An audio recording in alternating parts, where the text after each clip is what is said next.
boss has told us to go to that church on the new state. The one with all that lively music, Jed? Yes, that's the one. I went there the other week. They all seem so happy. I know. It's sickening, isn't it? They've got no right to be so happy. That's why we got to go there. They need to be discouraged. Let's make them suffer. I love doing that. How are we going to do it this time? How about slipping it into their minds that Jesus doesn't love them? We haven't that for a while. I know, but that doesn't seem to be working too well just lately. It doesn't. They seem to be too well taught now.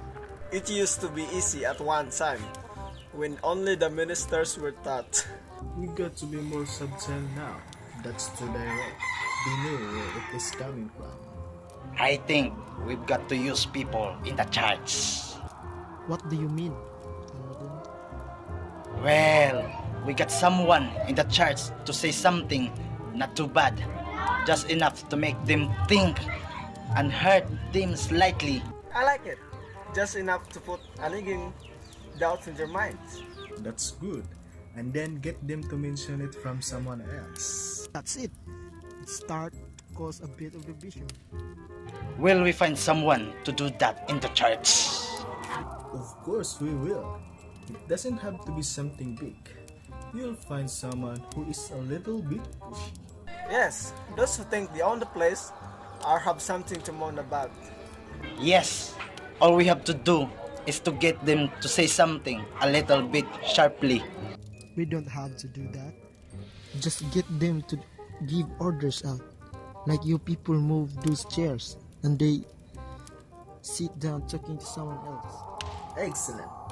Especially if they ask twice. You'll find someone who doesn't lead the way they're supposed to. What do you mean, Jed?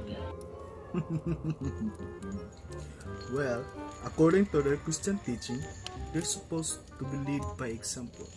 You mean they should do it and ask someone to help them? Yes, that's it. I like it. That's bound to get some of them mourning and cause a bit of discord. But won't that take a while? Yes, that's it. But that's the best way.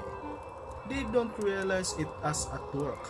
And the best of all, that person will keep on doing that, not know what they are doing.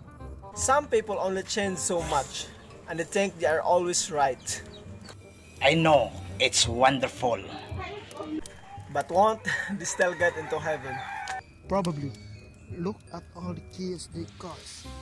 And when they stand before God for the judgment of their work, everything they think they have done will be burned up in the flames. And they have eternity think about what they have done.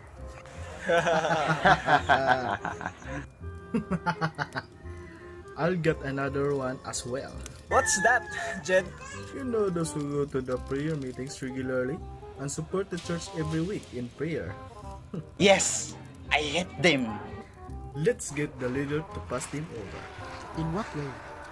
Get the leader to give the major leadership positions to the people who don't come to the prayer meetings. Oh, you're so evil. I love it. You can just imagine it. I come to the prayer meeting every week. I'm always there and look how they put in leadership. When do they ever come?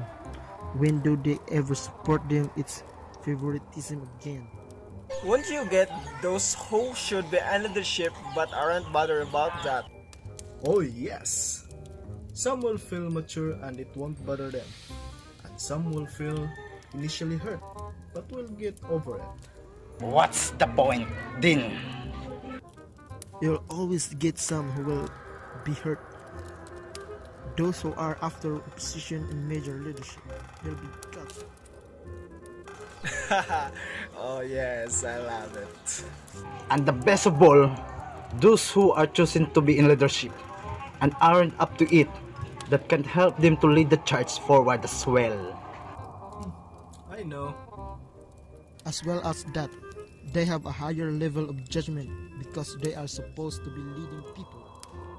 And for my final one for now, You've got more. oh yes. What is it? Well, we got people hurt. Yes, just as what we wanted. Then we get the do-gooders to come along and tell them they have to forgive the people who hurt them. Well, they've got to do that, haven't they? Oh yes. How's that going, Storks, if they have to do it? Wouldn't it be better to get them, to tell them not to forgive and let bitterness and resentment build up in their heart, so they became hard and twisted up inside? We know they got to forgive and they do too. How's this going to work then? Imagine this. Here's someone who's really been hurt. They feel really bad. The pain or the wounds are still open. And come along the do-gooders, the person who's going to console them. The first thing they have to say to them is, you realize you have to forgive them. Oh, that is great. It would be just like twisting the knife even more. Yes, they know they've got to forgive, but that's the last thing they want to hear at the point in time. They need someone who will sympathize with them and lead them through the pain. I know. This is brilliant. You'll get more people hurt by this than a little. You can even get them out of the church altogether. As well as the person who hurt them, you get the other one causing even more pain. I love this job. Come on, let's go and let's get started.